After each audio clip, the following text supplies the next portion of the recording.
Je reviens sur le débat de cette journée avec Pascal Pic à la grande table, où il est question du rôle de la femme dans la préhistoire, dans les stades très anciens.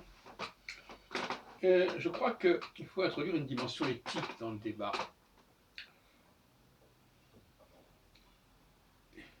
C'est bien de constater ceci ou cela, mais encore faut-il savoir si ce constat correspond à une situation qu'il faut valider ou ne pas valider. En tout cas, qu'il faut mettre en perspective. La question des périodes où telle population peut être dominée par telle autre, c'est une question historique extrêmement classique. Et il ne faudrait pas figer les choses dans ce domaine. Dans les rapports entre l'homme et la machine, il y a des positions très fortes des deux côtés, tout comme entre le cœur et le reste du corps, entre le centre et la périphérie, etc. etc.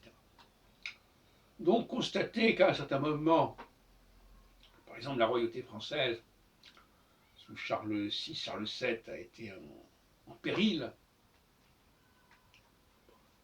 qu'est-ce que ça justifie, qu'est-ce que ça explique? Ce sont des aléas de l'histoire. Dans le cadre de la théologie que je défends, qu'on appelle la troisième théologie,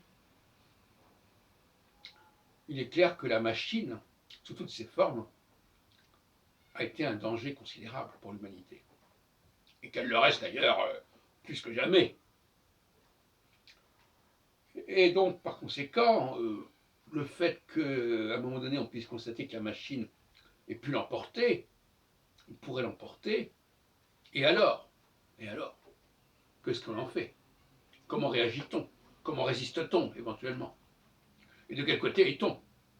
Est-on du côté de la machine, comme certains semblent être tentés de l'être, pour des raisons qui sont d'ordre sociologique, notamment lorsque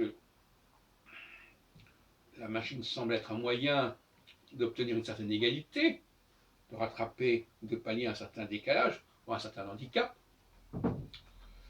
Donc tout est possible de ce point de vue-là.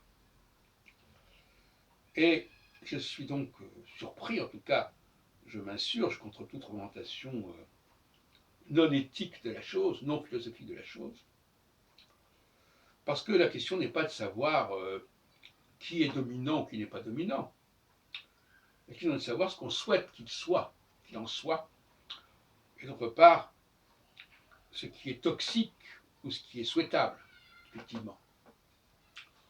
Et là, il faut introduire quand même un jugement. Et je crois que j'ai donné, au cours des vidéos que j'ai mises en ligne, des appréciations, des modes d'appréciation, des critères pour en traiter.